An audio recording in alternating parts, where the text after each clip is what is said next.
Assalamualaikum warahmatullahi wabarakatuh. Kembali lagi di Himata Bismart, teman-teman. Di sini saya akan menjelaskan materi semester 2 dengan mata kuliah akuntansi pengantar 2. Bagi teman-teman bisa mengunduh soal yang akan kami bahas pada bagian deskripsi YouTube ini ya, teman-teman. Langsung saja. Untuk yang pertama kami akan membahas soal rekonsiliasi bank. Soal 1. Akun kas PT PPA pada tanggal 31 Maret 2022 menunjukkan saldo sebesar Rp66.935.000. Oke, teman-teman bisa mencatat saldo ini di bagian perusahaannya, teman-teman. Selanjutnya ada laporan bank menunjukkan Rp 112.675.000. Teman-teman juga bisa mencatat pada saldo bagian bank, teman-teman. Langsung saja masuk soal yang nomor 1. Ada cek yang beredar mencapai 41.848 juta.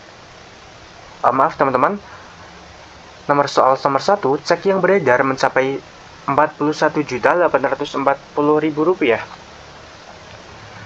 Nah, artinya cek beredar mengurangi saldo bank, berarti di kolom pengurangan saldo bank ini teman-teman bisa mencatat di bagian saldo bank bagian pengurangan ini teman-teman.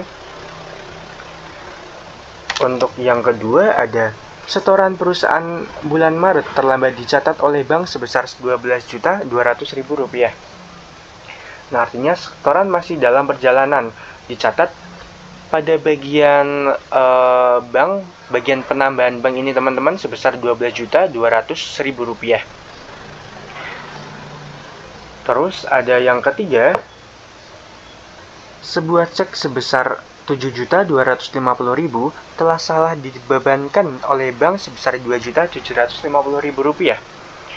Nah, berarti bank salah catat yang seharusnya Rp2.750.000 dicatat oleh bank sebesar Rp725.000. Maka teman-teman bisa mencatat ini di bagian bank, pada bagian pengurangan dengan nama akun salah catat sebesar Rp4.500.000. Nah, Rp4.500.000 ini dari mana teman-teman? Dari saldo yang dicatat Rp7.250.000 dikurangi yang seharusnya yaitu Rp2.750.000, maka hasilnya adalah ini teman-teman. Selanjutnya nomor 4, sebuah cek sebesar Rp760.000 untuk pembayaran utang dagang salah satu maaf teman-teman, sebuah cek sebesar Rp760.000 untuk pembayaran utang dagang salah dicatat oleh PT PPA sebesar Rp7.600.000. Maka teman-teman ini dicatat pada bagian perusahaan dengan nama cek salah catat karena terlalu besar, maka kita catat bagian penambahan sebesar 7 juta, karena yang seharusnya 7 juta dikurangi 600.000 teman-teman. 7.600.000 dikurangi 600.000, maka hasilnya 7 juta. Terus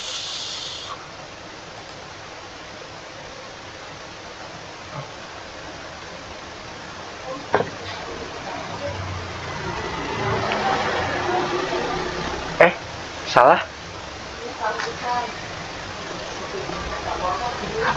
Maaf teman-teman. Cek sebesar 760, maka kan harusnya mencatatnya 760.000 ya teman-teman, tapi dicatat oleh perusahaan sebesar 7.600.000, maka kan kebesaran terlalu besar 6.840.000, maka dicatatnya sebesar 6.840.000 di bagian penambahan perusahaan. Selanjutnya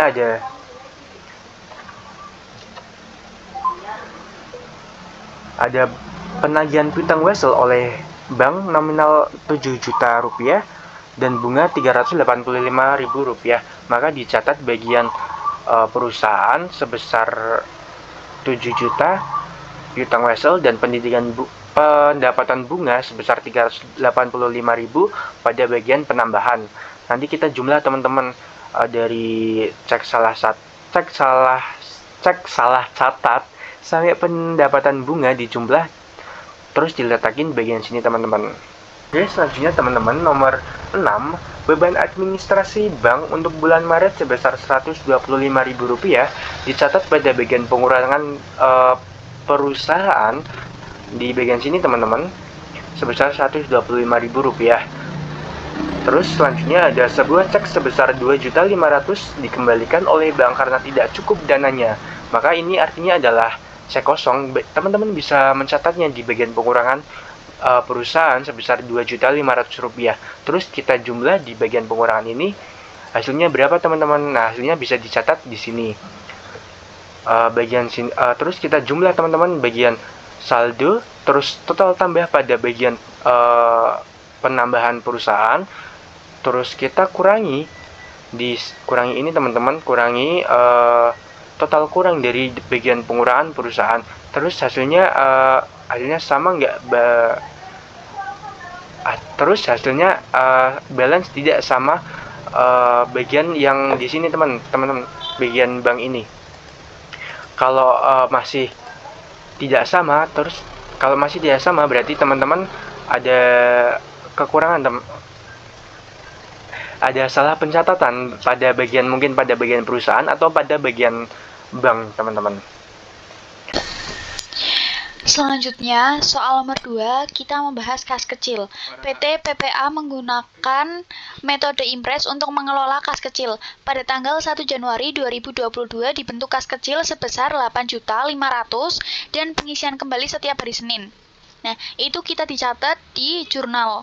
Umumnya itu dicatat debitnya kas kecil sebesar 8.500.000 dan kreditnya itu kas sebesar 8.500.000. Data pengeluaran kas kecil pada tanggal 19, 26, dan 31 Maret 2022 sebagai berikut. Untuk tanggal, kita diminta membuat jurnal pengisian kembali kas kecil tanggal 21 Maret 2022.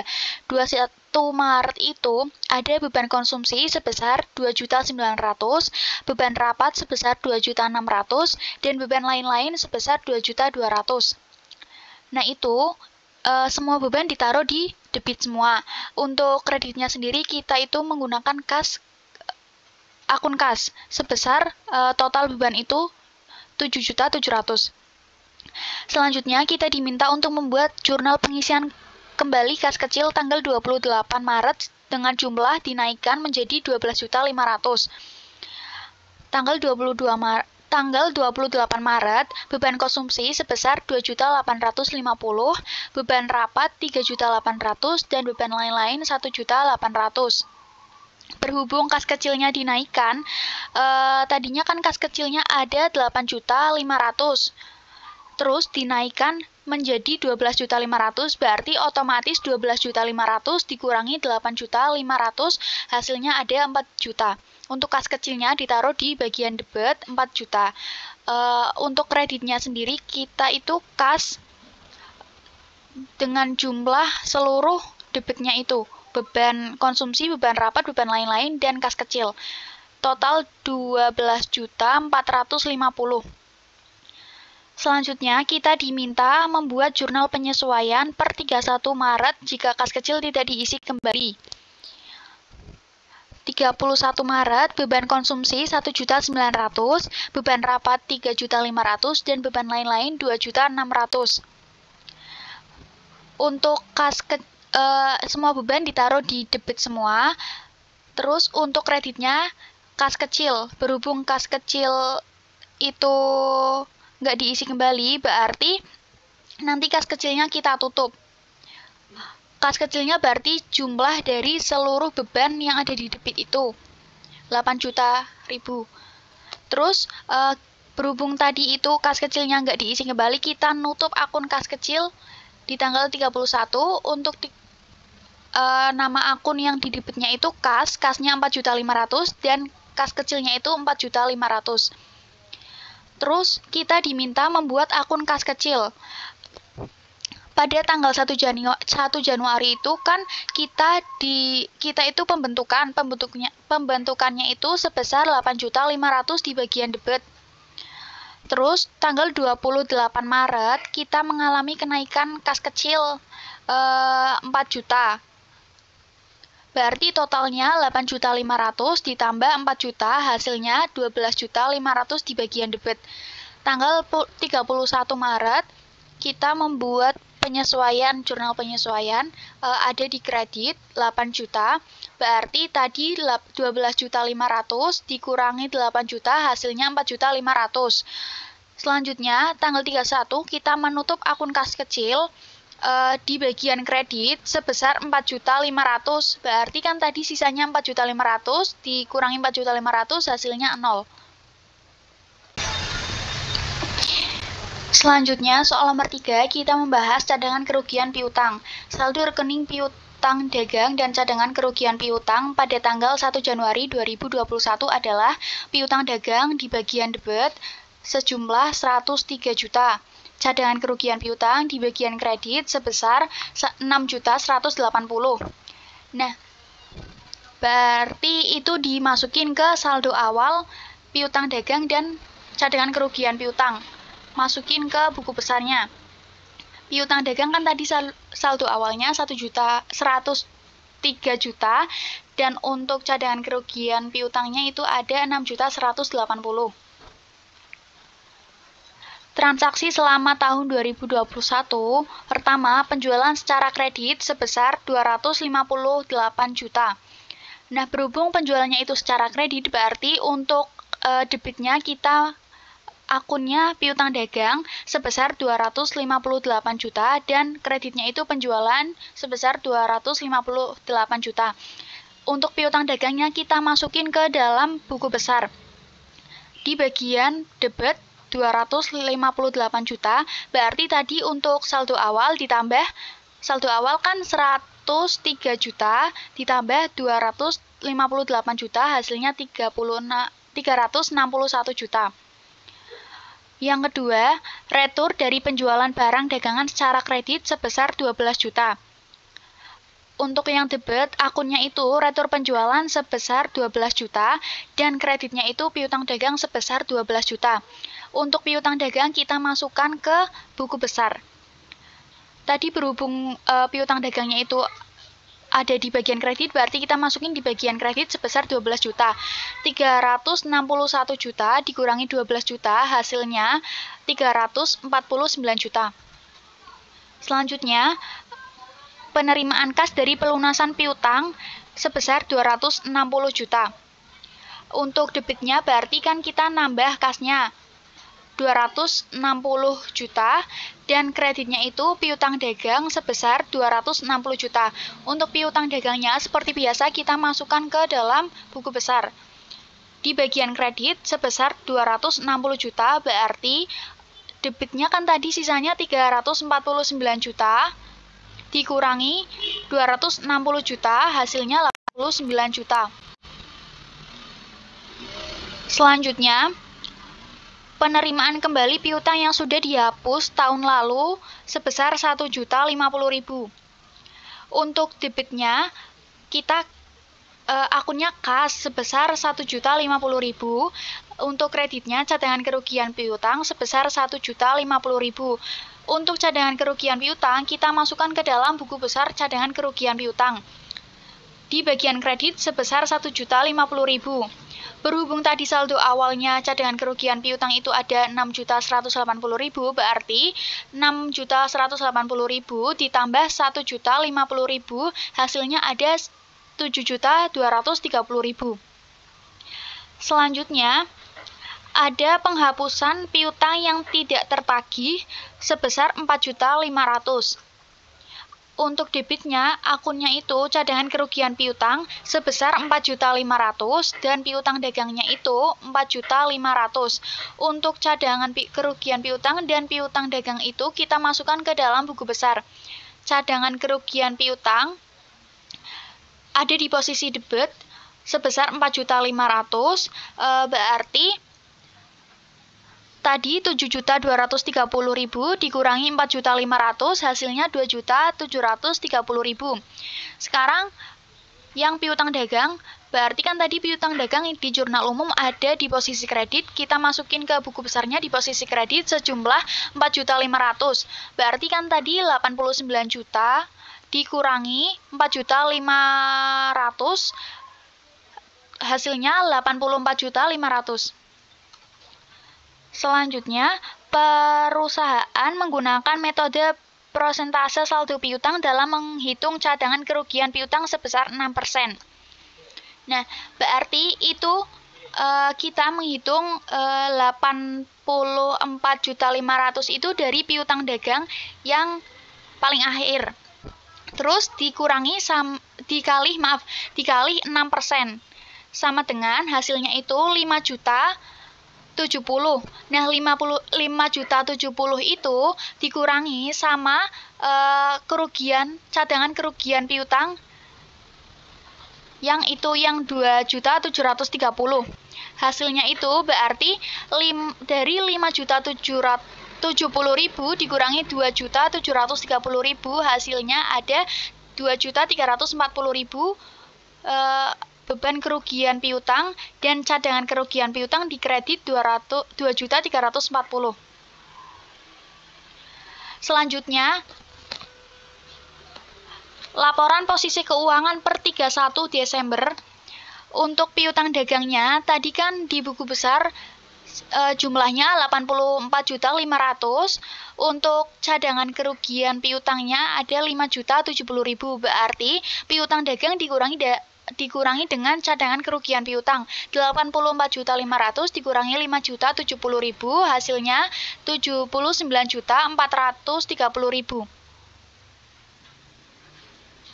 Oke, selanjutnya soal nomor 4. Soal nomor 4 adalah pada tanggal 1 September 2021 PT AAR menerima sebuah promes dari PT AAI atas transaksi penjualan secara kredit dengan nominal Rp 66.500.000, umur 120 hari dengan tingkat bunga 10%. Promes tersebut oleh PT AAR pada tanggal 20 November 2021 didiskontokan ke PT AAB dengan tingkat diskonto sebesar 12%. Kita diminta untuk membuat jurnal yang dicatat oleh PT AAI, PT AAR, dan PT AAB pada saat penerbitan, pendiskontoan, dan pelunasan serta tunjukkan perhitungannya.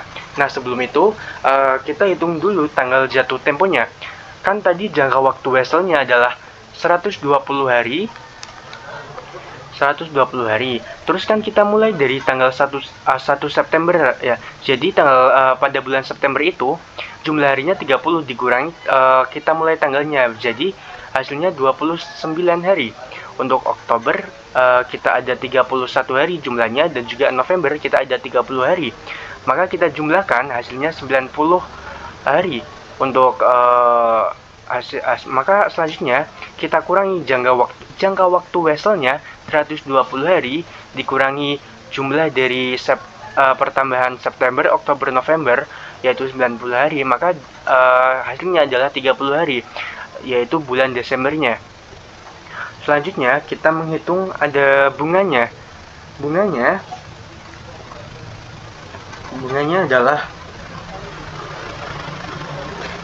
kan atas transaksi penjualan secara kredit dengan nominal Rp66.500.000, umur 120 hari dengan tingkat bunga 10%, maka penghitungannya adalah bunganya 66.500.000 dikali tadi tingkat bunga 10% dikali jangka waktu vessel dibagi jumlah 1 tahunnya, maka hasilnya adalah 2.186.301. Selanjutnya kita hitung nilai jatuh temponya. Nilai jatuh temponya adalah transaksi nominal Rp66.500.000 ditambah bunga tersebut, terus hasilnya adalah Rp68.686.301. Terus kita hitung periode diskontonya. Periode diskontonya adalah pada bulan November kan ada 30 hari dikurangi tanggal mulai promesnya yaitu tanggal 20, maka 30 dikurangi 20 adalah 10. Terus kita jumlahkan pada tanggal jatuh temponya, yaitu 30 hari pada bulan Desember, maka 10 tambah 30 sama dengan 40. Terus kita jumlahkan bunga diskontonya, yaitu nilai jatuh tempo dikali tadi kan tingkat diskonto yang pada 20 November adalah 12%, maka 68.686.301 kali 12% kali periode diskontonya, yaitu 40 hari dibagi 1 tahun 365 hari, maka hasilnya adalah 903.272 rupiah. Oke, selanjutnya kita buat jurnalnya teman-teman. Untuk PT AR pada tanggal 1 September 2021 tadi, kita mendebitkan piutang wesel dan sebesar Rp66.500.000 dan juga mengkreditkan penjualan sebesar Rp66.500.000 juga. Untuk tanggal 20 Novembernya, kita mengkreditkan piutang wesel sebesar Rp66.500.000 tadi, dan juga kita mengkreditkan pendapatan bunga yang telah kita hitung tadi sebesar Rp1.283.000. Nah, kita mendebitkan kas dari piutang wesel ditambah pendapatan bunga, maka menjadi Rp67.783.029. Selanjutnya ada PT AAI pada tanggal 1 September, kita mendebitkan pembelian sebesar Rp66.500.000 dan juga mengkreditkan utang wesel dengan jumlah yang sama, yaitu Rp66.500.000. Untuk tanggal 30 Desembernya, kita mendebitkan utang wesel yang tadi dan juga sebesar Rp66.500.000 dan juga mendebitkan beban bunga yang telah kita hitung tadi sebesar Rp2.186.301. Terus kita mengkreditkan kas dari utang wesel ditambah utang bunga, maka hasilnya sebesar Rp68.686.301. Selanjutnya untuk PT AAB tanggal 20 November, kita mendebitkan piutang wesel sebesar Rp66.500.000 dan juga piutang bunga sebesar Rp1.283.029. Terus kita mengkreditkan kas, kasnya itu piutang wesel ditambah piutang bunga, hasilnya Rp67.783.029. Tanggal 30 Desembernya, kita mengkreditkan piutang wesel, pendapatan bunga, piutang bunga sebesar yang tertera di layar. Terus kita juga mendebitkan kas. Kasnya dari mana? Kasnya dari piutang wesel tambah pendapatan bunga tambah piutang bunga tersebut, maka hasilnya Rp68.686.301. Oke, selanjutnya soal yang kelima, yaitu mengenai persediaan barang dagangan.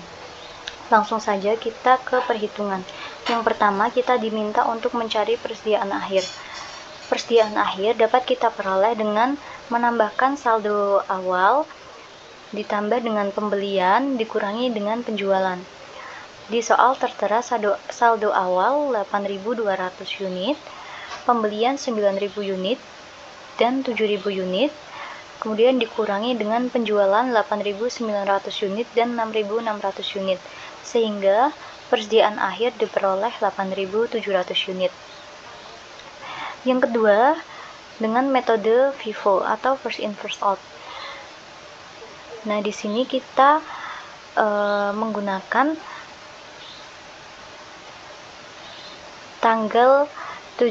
pembelian tanggal 17 Maret, yaitu 7.000 unit dengan harga per unitnya 5.800, sehingga diperoleh 40.600. Nah, di sini kan diminta 8.700 unit, tetapi kita baru memperoleh 7.000 unit, berarti masih kurang 1.700 unit. Nah, 1.700 unit ini kita ambil dari pembelian tanggal 6 dengan harga per unitnya 5.500, sehingga diperoleh 9.350.000. Untuk metode FIFO diperoleh 49.950.000. Yang ketiga, metode LIFO.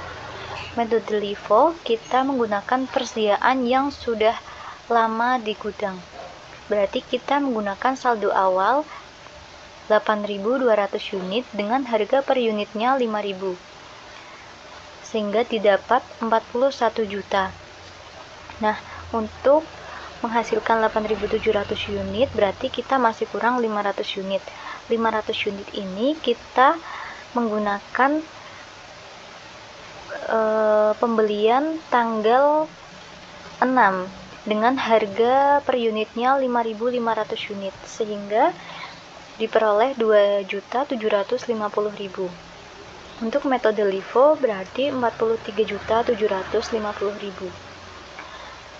Kemudian untuk yang metode rata-rata, di sini kita menjumlahkan antara unit dengan harga per unitnya dibagi dengan unit yang tersedia atau didapatkan dari saldo awal dan pembelian. Yang pertama, saldo awal 8.200 unit dikalikan dengan harga per unitnya 5.000, kemudian ditambahkan dengan pembelian tanggal 6 Maret 9.000 unit dengan harga per unitnya 5.500. Kemudian ditambahkan dengan pembelian tanggal 17 dengan 7.000 unit, harga per unitnya 5.800. Kemudian dibagi dengan masing-masing unit. 8.200 ditambah 9.000 ditambah 7.000, sehingga diperoleh 5.417. Nah, selanjutnya untuk metode perpetual. Nah, metode perpetual kita membutuhkan kartu persediaan. Yang pertama, untuk FIFO, saldo pada 1 Maret 2022 8.200 unit. Kita langsung memasukkannya di kolom saldo 8.200 dengan harga pokok per unitnya 5.000, sehingga 8.200 dikalikan dengan 5.000, jumlahnya 41 juta. Kemudian pada tanggal 6 terjadi transaksi pembelian, kita masukkan ke dalam kolom ini, kolom masuk. Untuk unitnya 9.000 unit, harga pokok per unit 5.500, sehingga 9.000 dikali 5.500 49.500. Nah, 3 kolom ini dimasukkan ke dalam kolom saldo. Kemudian sebelum pindah ke transaksi setelahnya, kita totalkan dulu untuk banyaknya unit 8.200 ditambah 9.000, totalnya 17.200. Kemudian untuk harga pokok per unit tidak perlu ditotalkan.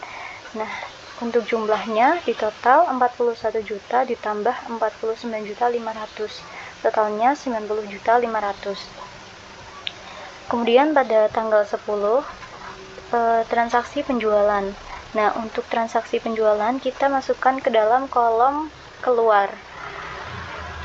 Di sini transaksi penjualan dibutuhkan 8.900 unit.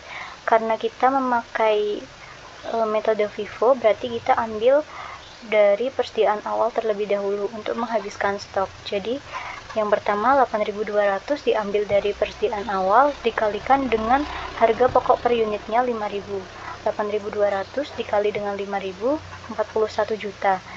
Nah, dimintakan penjualan 8.900, kita baru 8.200, berarti masih kurang 700. Nah, 700 ini kita ambil dari transaksi pembelian tanggal 6 dengan harga pokok per unitnya 5.500, sehingga didapat 3.850. Nah, untuk 8.300 ini didapat dari, ini kan tadi 9.000 unit diambil 700 unit, berarti masih sisa 8.300 dikalikan dengan harga pokok per unitnya 5.500, sehingga diperoleh 45.650.000. Kemudian transaksi pada tanggal 17 terjadi pembelian. Nah, transaksi pembelian masuk ke dalam tabel ini, kolom masuk. Untuk unitnya 7.000 unit dengan harga per unitnya 5.800. 7.000 dikalikan dengan 5.800 diperoleh 40.600. 3 kolom ini dipindahkan ke kolom saldo. Kemudian kolom unit dan pembelian pada tanggal 17 dijumlahkan. 8.300 ditambah dengan 7.000 diperoleh 15.300. Begitu juga dengan jumlahnya 45.650.000 ditambahkan dengan 40.600 diperoleh 86.250. Oke, untuk transaksi yang terakhir yaitu pada tanggal 20 terjadi penjualan 6.600 unit. Nah, kita memakai 6.600 unit dengan unit yang ini 8.300, karena masih 8.300 sama 6.600 masih besar dengan 8.300, maka tidak perlu ditambahkan dengan harga pokok per unit lainnya, hanya 6.600 dengan menggunakan harga pokok per unit yang 5.500. Oke, 6.600 dikalikan dengan 5.500 didapat 36.300. Nah, kemudian 8.300 dikurangi dengan 6.600 didapat 1.700. Nah, 1.700 ini dikalikan dengan harga pokok per unitnya sama seperti ini 5.500 sehingga diperoleh 9.350. Nah, untuk kolom yang ini 7.000 karena belum dipakai untuk apa-apa, jadi kolom ini dipindah saja ke bawahnya yang transaksi penjualan di kolom saldo ini. Nah, untuk yang terakhir ini sama ini tinggal ditotalkan menjadi 8.700. Begitupun jumlahnya 9.350 ditambah 40.600 diperoleh 49.950. Nah, sekarang untuk metode LIFO. Oke, pada tanggal 1 Maret saldo awal 8.200 unit dengan harga pokok per unit 5.000. Langsung kita masukkan ke dalam kolom saldo 8.200 unit dengan harga pokok per unitnya 5.000 sehingga diperoleh 41 juta. Selanjutnya pada tanggal 6 terjadi transaksi pembelian. Nah, jika ada transaksi pembelian, kita langsung masukkan ke dalam kolom masuk. Nah, transaksi pembelian 9.000 unit dengan harga pokok per unitnya 5.500 sehingga diperoleh 49.500. Nah, jika ada transaksi pembelian, 3 kolom ini langsung disalin di kolom saldo. 9.000 unit dikali dengan 5.500 sama dengan 49.500. Nah, kemudian untuk pada kolom saldo ini ditotalkan 8.200 unit yang berasal dari saldo awal ditambahkan dengan pembelian pada tanggal 6, 9.000. 8.200 ditambah 9.000, 17.200. Untuk harga pokok per unit tidak perlu ditambahkan. Langsung ke kolom jumlah 41 juta ditambah dengan 49.500 sehingga diperoleh 90.500. Oke, langsung ke transaksi tanggal 10. Transaksi penjualan. Nah, teman-teman, kalau ada transaksi penjualan, kita jangan memakai harga pokok per unit yang tersedia di soal karena kita menggunakan harga pokok per unit yang tersedia di kartu persediaan dulu. Nah, untuk penjualannya diminta 8.900 karena kita memakai metode LIFO, jadi kita memakai harga pokok yang paling akhir sehingga 8.900 dikalikan dengan 5.500 karena harga pokok paling akhir di kartu persediaan ini adalah 5.500. Jadi 8.900 dikalikan dengan 5.500 diperoleh 48.950. Nah, untuk saldo awal tadi dipindahkan ke dalam kolom saldo. 8.200 dikali dengan 5.000, totalnya 41 juta dipindahkan ke sini. Lurus dengan pada transaksi penjualan. 8.200 dikali 5.000 sama dengan 41 juta. Kemudian untuk bawahnya ini terdapat nominal 100, dari mana 9.000 dikurangi dengan, karena tadi terjadi penjualan 8.900, jadi 9.000 dikurangi dengan 8.900, totalnya 100. Nah, 100 ini harga pokok per unitnya menyesuaikan dengan harga pokok per unit paling akhir 5.500 ini, yang tadi kita ambil untuk harga pokok per unit penjualan. Jadi 100 dikalikan dengan 5.500 sama dengan ini, diperoleh 550.000. Kemudian pada tanggal 17 terjadi transaksi pembelian. Langsung masuk ke dalam kolom ini, kolom masuk. Untuk harga untuk unitnya 7.000 unit dengan harga pokok per unit 5.800, sehingga diperoleh 40.600. Nah, 3 kolom ini dimasukkan ke dalam kolom saldo. 7.000 unit dikali dengan 5.800 sama dengan 40.600. Kemudian yang 100 sisa persediaan tadi dijumlahkan dengan pembelian. 7.000 ditambahkan dengan 1.000, totalnya 7.100. Untuk harga pokok tidak perlu dijumlahkan, langsung ke kolom jumlah. 550.000 ditambah dengan 40.600, sehingga diperoleh 41.150. Oke, selanjutnya pada tanggal 20 terjadi transaksi penjualan. Nah, pada transaksi penjualan 6.600 unit, kita memakai harga per unit paling akhir karena kita menggunakan metode LIFO. Jadi 6.600 di sini harga paling akhir 5.800. Jadi 6.600 dikalikan dengan 5.800, sehingga diperoleh 38.280.000. Kemudian pada kolom saldo, yang pertama diisi adalah memindahkan saldo awal, karena saldo awal belum digunakan untuk apapun, jadi dimasukkan di kolom sini.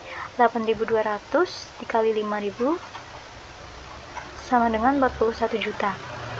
Kemudian yang kolom ini juga 100 unit dikalikan dengan 5.500 sama dengan 550.000. Jadi kolom yang masih persediaannya masih tersedia itu tetap dicantumkan di kolom saldo.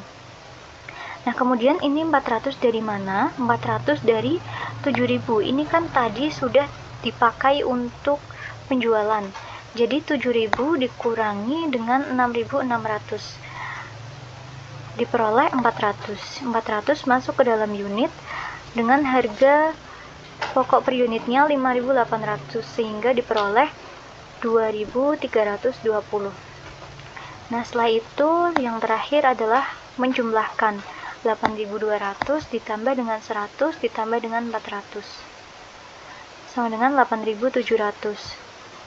Untuk kolom harga pokok per unit tidak perlu dijumlahkan, langsung ke kolom jumlah. 41 juta ditambah 550 ditambah 2.320 diperoleh 43.870.000. Nah, selanjutnya untuk jurnal pada tanggal 6 dan 10 Maret dengan metode perpetual FIFO atau first in first out. Yang pertama, pada tanggal 6 terjadi transaksi pembelian. Nah, pada transaksi pembelian jika menggunakan metode perpetual dicatat sebagai akun persediaan, sehingga mendebit akun persediaan barang dagang dan mengkredit kas atau utang. Apabila dibayarnya secara tunai, maka kas jika tidak menggunakan akun utang. Nah, sebesar 49.500.000 didapat dari 9.000 unit dikalikan dengan harga pokok per unitnya 5.500. Kemudian pada tanggal 10, transaksi penjualan.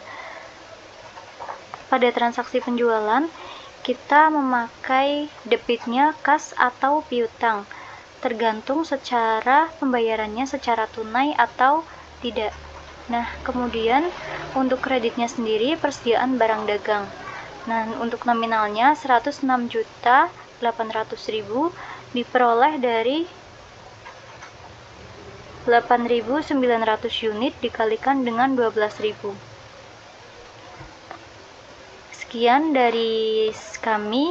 Wassalamualaikum warahmatullahi wabarakatuh.